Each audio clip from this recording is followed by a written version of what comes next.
CSK அணியில் அதிரடி மாற்றங்கள். முக்கிய வீரரை தூக்கிட்டு முக்கிய வீரரை உள்ளே கொண்டு வரலாம்னு சொல்லிட்டு சிஎஸ்கே கேப்டன் அதிரடியான ஒரு முடிவு எடுத்திருக்காரு. கடைசியாக ஒரு போட்டி இருக்குது, அது குஜராத் எதிரான போட்டி. ஸோ கண்டிப்பாக போகிறதுக்கு முன்னாடி வெற்றியோடு முடிக்கணும்னு சொல்லிட்டு தோனி அவர்கள் கண்டிப்பாக எதிர்பார்த்துட்டு இருப்பார்.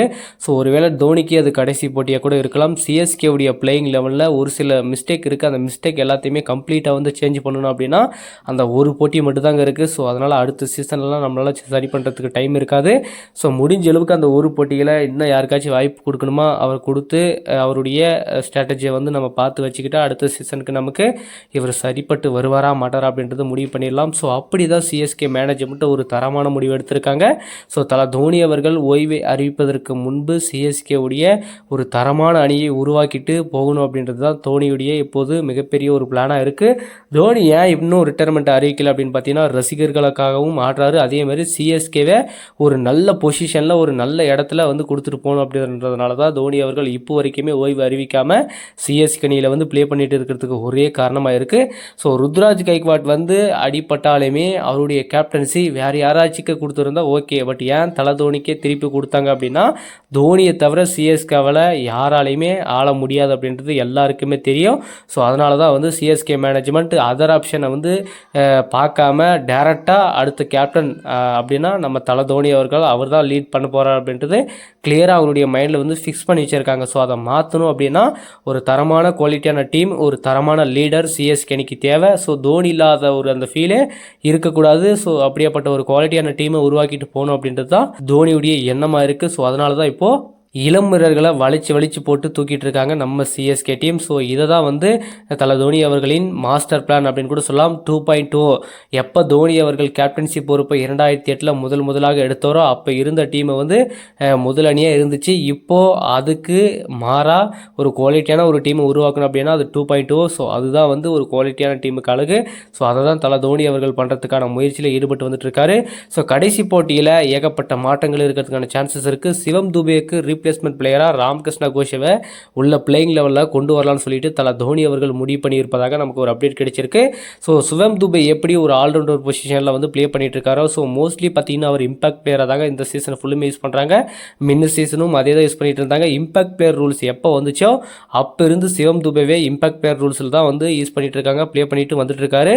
ஸோ அதனால் அவருடைய பொசிஷனில் வந்து ஏன் வந்து இவருக்கு மாற்று வீரராக நம்ம ராமகிருஷ்ணா கோஷை வந்து யூஸ் பண்ணக்கூடாதுன்னு சொல்லிட்டு ஒரு முடிவு பண்ணியிருக்காரு. ஏன்னா ராமகிருஷ்ணா கோஷே நல்லா ஸ்பேஸ் போடக்கூடிய ஒரு குவாலிட்டியான பவுலருங்க. ஸோ நல்ல லென்த்து வச்சுருக்காரு. ஸோ பேட்டிங்லேயும் ஹிட்டிங் எபிலிட்டி அவர்கிட்ட இருக்குது. சிவம் துபேக்கு ஈக்குவலான ஒரு குவாலிட்டியான பிளேயர் வந்து இவர்கிட்ட எல்லாமே இருக்குது. ஸோ அதனால் நாம் ரீப்ளேஸ்மெண்ட்டு அப்படின்னு பார்த்தீங்கன்னா அவருக்கு ராமகிருஷ்ணா கோஷே ஒரு குவாலிட்டியான ரீப்ளேஸ்மெண்ட்டாக இருக்க போகுது. ஸோ சிவம் துபே இந்த சீசனில் ஐஎஸ் ரன் கெட்டர் அப்படின்னு கூட நம்ம சொல்லலாம். சிஎஸ்கேவிற்காக அதிக ரன்கள் விளாசிய வீரராக சிவம் துபே இருக்கார். 350 ரன் பக்கம் அடிச்சிருக்காரு தான். பட் இருந்தாலுமே அவர் அடித்த எல்லா மேட்சும் எப்படி ஆடினார் அப்படின்றது ரொம்ப ரொம்ப ரொம்ப முக்கியமான விஷயங்க.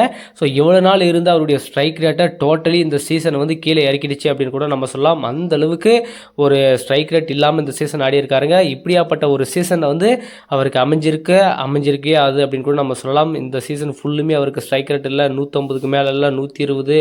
ஸோ இந்த மாதிரி எல்லா மேட்சுமே ஃபெயிலியர் ஆகிருக்காருங்க. 30 பாலுக்கு 35 ரன், 40 பாலுக்கு 45 ரன். ஸோ இந்த மாதிரி ஒரு குவாலிட்டியான டெஸ்ட் மேட்சை தான் வந்து சிவம் துபே ஆடி இருக்காரு. அவர்கிட்ட இருந்து இந்த சீசன் வந்து நம்ம எதிர்பார்க்காத சிக்ஸ் எல்லாம் அடிப்பார் அப்படின்றத அவர் எதிர்பார்த்துட்டு இருந்தோம். பட் இப்போ இந்த சீசனில் வெறும் 20 சிக்ஸ் தாங்க அடிச்சிருக்காரு. ஸோ கிட்டத்தட்ட முன்ன சீசன்லாம் பார்த்தீங்கன்னா 34-35 சிக்ஸ் விளாசினாருங்க சிவம் துபே. பட் இந்த சீசன் அவர் வந்து சிக்ஸர் துபே இல்லை அப்படின்றது கிளியராக தெரிஞ்சு போச்சு. டெஸ்டர் துபே அப்படின்ற மாதிரி தான் கணக்கு. ஸோ பாலுக்கு பால் ரொட்டேஷன் பண்ணிட்டு இருக்காரு. ஸோ சிக்ஸ் அடிக்கிறதுக்கே ரொம்ப கஷ்டப்பட்டு இருக்காரு அப்படின்னும் போது ஸோ அந்த பொசிஷனுக்கு ராமகிருஷ்ணா கோஷே கரெக்டாக இருப்பாருங்க. நல்லா போலிங்கும் போடக்கூடிய ஆப்ஷன். ஸோ இன்னொன்று அனதர் ஆப்ஷன் கூட நம்ம போலிங் வச்சுக்கலாம். ஸோ தேவைப்படுற டைமில் அவரை நம்ம யூஸ் பண்ணிக்கலாம். ஸோ அதே மாதிரி சிவம் துபே அவர்கள் எந்த சீசன்லையுமே பால் போடலைங்க. ஸோ அவருக்கு வந்து பாலே கொடுக்க மாட்டேன்றாங்க அப்படின்னு இருக்கும்போது அவர் எந்த ஒரு ரோலில் பயன்படுத்துகிறாங்க. ஸோ அவர் ஆல்ரவுண்டரா இல்லை பேட்டரா எந்த இதில் வந்து அவரை வந்து மென்ஷன் பண்ணி வச்சுருக்காங்க அப்படின்றது ஒன்றும் புரியல. பட் ஆல்ரவுண்டாக இருந்தாலும் அவருக்கு ஒரு சில ஓவர் கொடுத்து அவர் வந்து சான்ஸ் எடுக்க வச்சிருக்கலாமே தோனி அவர்கள். ஏன் வந்து எந்த மேட்சும் அவர் பண்ணல அப்படின்றதும் தெரியல. ஸோ அதுவும் ஒரு பக்கம் வந்து போயிட்டுருக்கு. ஸோ இந்த இஷ்யூ எல்லாம் போயிட்டுருக்குன்றதுனால கண்டிப்பாக துபேக்கு ரீப்ளேஸ்மெண்ட் பிளேயராக கண்டிப்பாக ராமகிருஷ்ணா கோஷே கரெக்டாக இருப்பாருங்க. சிஎஸ்கே மேனேஜ்மெண்ட் அதை தான் பண்ணணும். ஸோ என்ன பண்ண போகிறாங்க, எந்த மாதிரியான மாற்றத்தோட குஜராத்துக்கு எதிரான போட்டியில் களமிறங்க போகிறாங்க, ஒரு அதிரடி மன்னனை வந்து சிஎஸ்கேனி உள்ள களமிறக்குவாங்களா அப்படின்றது ஒரு எதிர்பார்ப்பாக இருக்குது. ஸோ அந்த தோல்விக்கு மீண்டும் வெற்றி பாதையை திரும்புங்கடா அப்படின்னா அதே தான் தப்பு பண்ணிகிட்ருக்காருங்க. என்னென்ன தப்பு பண்ணாங்களோ அதே தப்பு தான் பண்ணிகிட்ருக்காங்க. ஸோ என்ன பண்ண போகிறாங்க தலை தோனி அவர்கள், ஸோ எந்த மாதிரியான மாற்றத்தோட பிளேயிங் லெவனை கொண்டு வர போகிறாரு, குஜராத் அணியை வீழ்த்துவதற்கு அவ்வளோ ஈஸியான விஷயம் இல்லை. இப்போ குவாலிட்டியான டீமாக இருக்காங்க. ஸோ அவங்கள மட்டும் அடிச்சிட்டாங்கன்னா அந்த ஃபஸ்ட் இடத்துலேருந்து அவங்க வெளியே போகிறதுக்கான சான்சஸ் அதிகமாக இருக்குது. ஸோ என்ன பண்ண போகிறாங்க தலை தோனி அவர்கள், எந்த மாதிரியான டிசிஷனோட வரப்போகிறாரு, எந்த மாதிரியான பிளேயிங்களோட வரப்போகிறார், அதேமாதிரி சிவம் துபேக்கு மாட்டு வீரராய் அறிவிக்க போகிறாரா அப்படின்றத நம்ம பொறுத்திருந்து பார்க்கலாம். ஸோ இன்றைக்கி பார்த்தீங்கன்னா ரொம்ப ரொம்ப ரொம்ப ரொம்ப முக்கியமான மேட்சிங்க. ஸோ ஆர்சிபிக்கும் எஸ்ஆர்ஹெச் அணிக்கும், ஆர்சிபி அணி ஜெயிச்சாங்கன்னா டாப் ஆஃப் தி டேபிள் போகிறதுக்கான சான்சஸ் அதிகமாக இருக்குது. ஸோ இப்போ 2வது பிளேஸில் இருக்காங்க. முதலிடத்துக்கு போகணும் அப்படின்னா கண்டிப்பாக இந்த 2 பாயிண்ட் ரொம்ப ரொம்ப ரொம்ப முக்கியமான பாயிண்ட்டுங்க. 17 புள்ளிகளில் இருக்காங்க. ஸோ இன்னும் 2 பாயிண்ட் ஜெயிச்சா 19 புள்ளி, குஜராத்தை பின்னுக்கு தள்ளி அவங்க முதலிடத்துக்கு பிடிச்சிருவாங்க.